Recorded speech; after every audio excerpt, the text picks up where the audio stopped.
Les journaux de Copenhague ont ce matin des titres de crise nationale. La réponse du Danemark à l'Europe? Non. Un nom d'horreur qui secoue les marchés financiers. Les dirigeants européens ont réussi à trouver les voies du compromis au sommet d'Édimbourg en offrant une porte de sortie aux Danois qui vont pouvoir revoter au printemps prochain. Les Irlandais étaient les seuls parmi les 15 à recourir au référendum pour ratifier le traité de Nice. Mais ils ont choisi de ne pas le ratifier. Le téléphone a beaucoup fonctionné entre Dublin, Bruxelles et les principales capitales européennes pour trouver une solution. On parle maintenant d'un arrangement qui consisterait à organiser un deuxième référendum. Les Français rejettent la Constitution européenne. Le non l'emporte largement, 55% contre 45% pour le oui.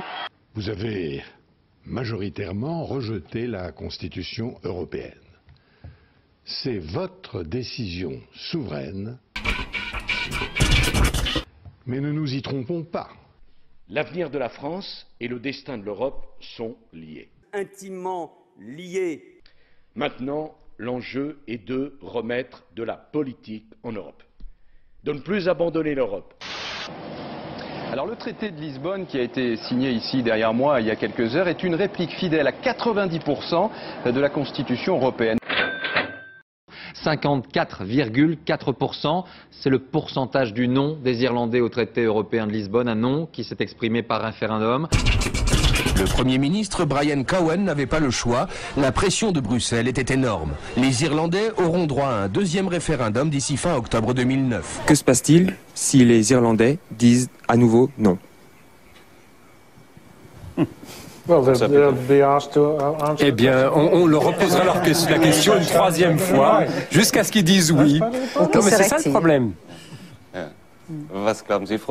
Qu'est-ce que vous en pensez, Eva Joly?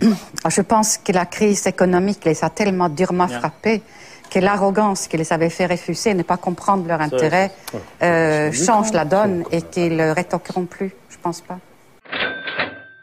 Ce soir, avec ce non sorti des urnes, la Grèce impose à la zone euro un saut dans l'inconnu. Fort de sa victoire, le Premier ministre Alexis Tsipras va tenter cette semaine de peser sur les Européens. Mais ce n'est pas fini, puisqu'on l'a dit, le gouvernement grec devrait annoncer dans 48 heures une nouvelle série de mesures d'austérité. Il faut que ce soit sérieux, que ce soit grave, pour éviter après la contamination, pour pas que ce soit un épisode en quelque sorte qui n'emporte aucune conséquence. Moi je fais partie des gens qui poussent à fond pour que ça soit dur, c'est parce que il faut qu'on voit ce que c'est. Il faut prendre au sérieux. Voilà. Il faut prendre au sérieux. Ils ont voulu sortir, mais on va respecter leur vote, mais jusqu'au bout. Ils vont le bouffer jusqu'au bout. Ils vont le bouffer jusqu'au bout. L'expérience a montré qu'interroger un pays sur des sujets extrêmement compliqués, on l'a vu au moment du traité constitutionnel, aboutit à une inconscience collective. Il faut arrêter de penser que les élites sont mauvaises, que le peuple est bon. Moi, je ne crois pas que le peuple, dans sa grande sagesse, est capable de tout comprendre. Moi, je ne comprends pas tout. Il faudrait interdire les référendums. Le référendum a été mis à la poubelle. Tous ceux qui, dont j'ai le privilège d'avoir fait partie, ont tenu la plume pour écrire les premières versions du traité de Maastricht, on s'est bien engagé, fait en sorte que sortir ne soit pas possible.